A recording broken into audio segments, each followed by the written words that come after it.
Hey horror fans, thanks for joining me for this review of Limbo. Alright, cast and crew information down below. And a real quick plot here from IMDb. A murderer finds himself on trial in hell. Caught between a bitter prosecutor and an inexperienced defense attorney. Okay. So, this is another one here that as it kind of started rolling, I'm kind of like, what is happening here? But by the time I got through the movie, I was like, oh, okay. And, I guess it took some time to warm up to it and kind of grasp what is happening here. And I liked how it finished. Again, I'm going to try to be as spoiler-free as possible. This is, again, another newer film, and I think, it has a few twists and turns by the time you get to the end of it. So I'll kind of, make a few comments and set this up and try to be as spoiler-free as possible. So yeah, here you find yourself in Limbo, which is basically just almost like a police investigation room. Basically, you have a table with two guys. One guy asking the questions. At first, I kind of thought he was a cop, but then you find out he's basically a prosecutor here, and kind of setting up what he did, and you're kind of thinking, oh, he's going to jail. But soon enough, you find out that it's going to be a determination of whether he's going to hell or he's going to go to heaven. So, if you want to kind of think of that as jail or being set free, maybe that kind of comparison. But yeah, here it is. He's either going to hell or he's going to heaven. And he's not really sure. I mean, that obviously means he's dead. I don't think I'm really spoiling anything here. I mean, that's kind of, that he's in limbo. That he's dead.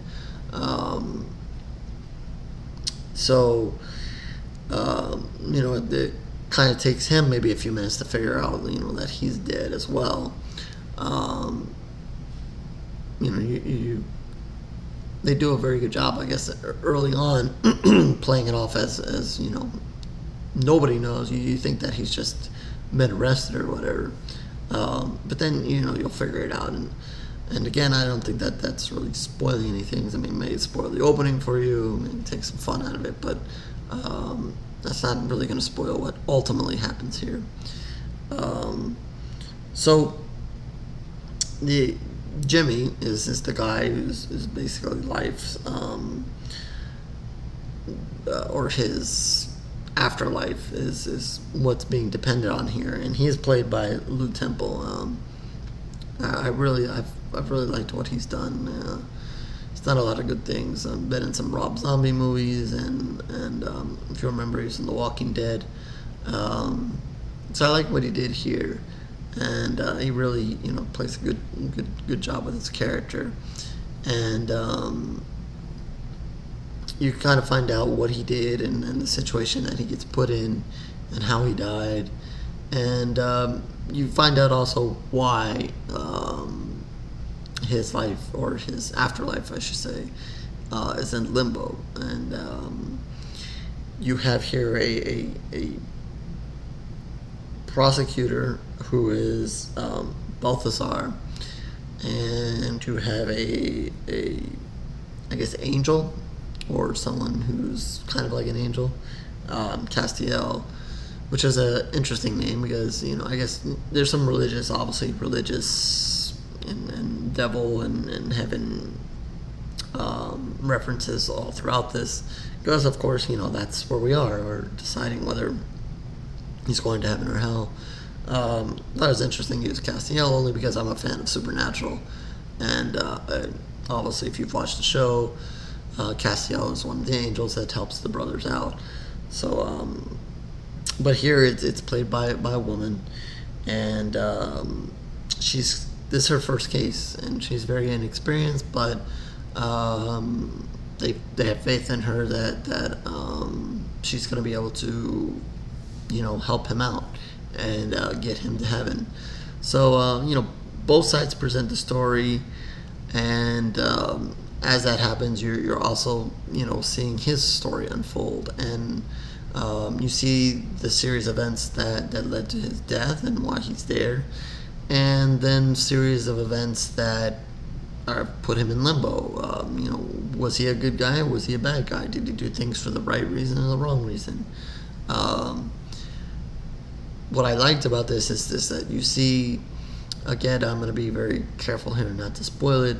I guess you see him early on be put in a situation, and you would, I guess, or not put in a situation, we're flashing back to a certain point in his life here, and you would think that, maybe he would do a certain thing, and he didn't. So as this plays out, you obviously, you can kind of think of yourself as you're watching this, as someone on the jury here, kind of seeing, which side is going to win, and, it kind of paints a picture, one way, and then you might, they might swing it back the other way, so you're thinking, okay, maybe not, maybe he is a good guy, maybe he's a bad guy, I don't know. So, you as you're watching this and things play out, you can kind of have some fun with it and make your own decisions and decide on him.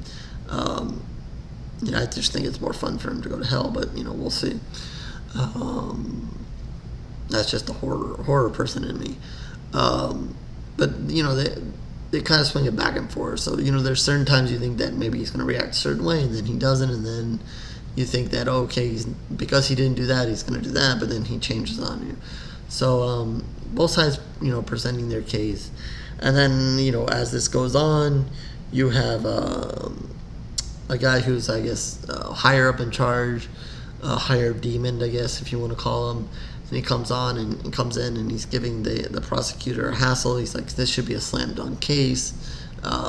You need to finish this off. We need him in hell, and so forth.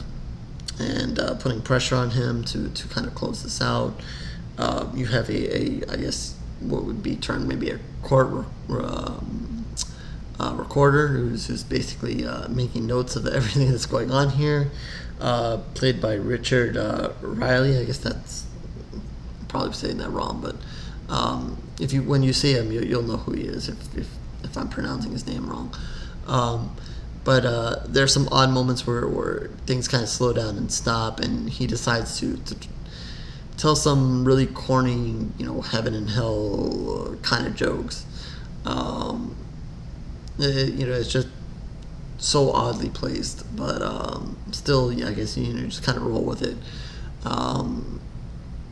And I guess he just can't help himself there.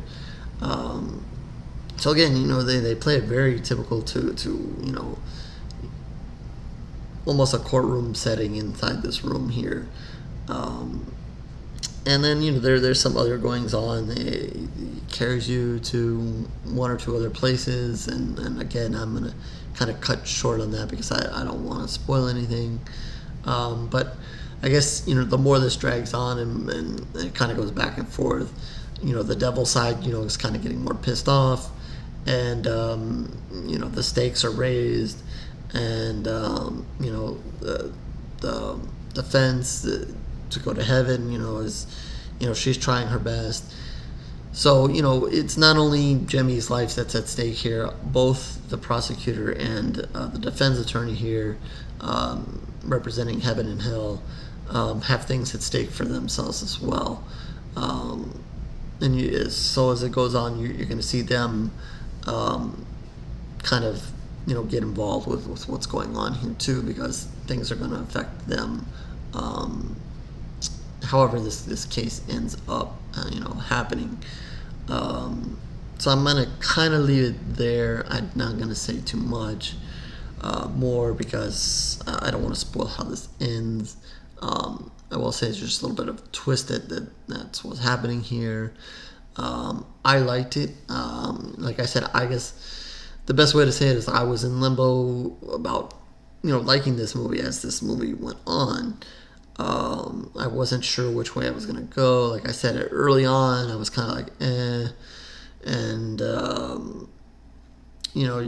like I said, it kind of fooled me at the beginning. I thought, maybe we were going to do this police thing and so forth, and I was kind of waiting for it to kind of leave the room and go elsewhere, and then it just kind of stayed there, and then things unfold, and then you really see that, oh, okay, they are in limbo, and then it kind of starts making a little bit more sense, and then I think once you start flashing back to Jimmy's life and start putting those pieces together, then you can kind of get a little bit more interested as this goes, and then I think the end of the movie and then the twist that happens, I think makes it well worth it. I think it's a shows that they put a little creativity into it. There's, like I said, it doesn't go really too far outside of this room. Besides for flashbacks of Jimmy's life, and then a little bit here and there. But I like what they did in the end. I think when you see the end of the film and you kind of take a step back and you look at, okay, how they set things up and and how it ended. I thought it was just an interesting take, and maybe something a little bit different. So it's kind of it's got some comedy sprinkled in. There is some a little bit like I said, the recorder guy, he tries to throw in some really weird jokes, corny jokes. But I think there's some other funny moments here and there, and then there's obviously a lot of drama because this guy's life's at stake, or his afterlife's at stake here, and but again, I think you guys kind of play along, and if you kind of put yourself in maybe the juror seat and kind of go back and forth with what you think should happen to him, I think you'll have fun with it. And then again, if you kind of like the twist or what happens there at the end, or if you don't, then you might hate the movie. I don't know. But with that, I'm kind of leaning back and forth between 2.5 and 3. I kind of want to give them credit for what they pulled off, even though it's not all out horror, blood and guts kind of thing that I prefer. Let's see. I think I'm just gonna stick to the 2.5. We'll call it down the middle. But I will say, I make that clear that I did like what they did by the end of the movie. It's just watching a lot of talking, basically. It's not as much action, just a lot of talking besides for the flashbacks. So still, not bad. Just because I gave it 2.5, down the middle here, doesn't mean it's bad at all. And I think there's familiar faces in this movie. Obviously Lou Temple, you might be familiar with him, but I think some of the other people in this movie you'll have seen before, so the acting is I think pretty good overall. So that's no major problems there. It's just, I guess the biggest thing is not a horror movie. It's got some elements of comedy and there's some drama in there as well, and that kind of sets it back a little bit. So with that, yeah, the verdict is in, and I'm giving it 2.5, and that's it. And so horrorgoyreviews.blogspot.com is where you can see more of my reviews, written reviews. If these video reviews aren't doing it for you, I do write reviews as well, so you can check it out there. Video reviews, just subscribe to this channel, and you can scroll through them. Twitter, Facebook also is down below. You're welcome to join me there and talk about this movie, other movies. If you're looking for me to review something of yours, you can reach me there as well. Twitter's probably better than Facebook, but you can give both a try, whatever social medium you use. As some people know, you can also find me at Promote Horror.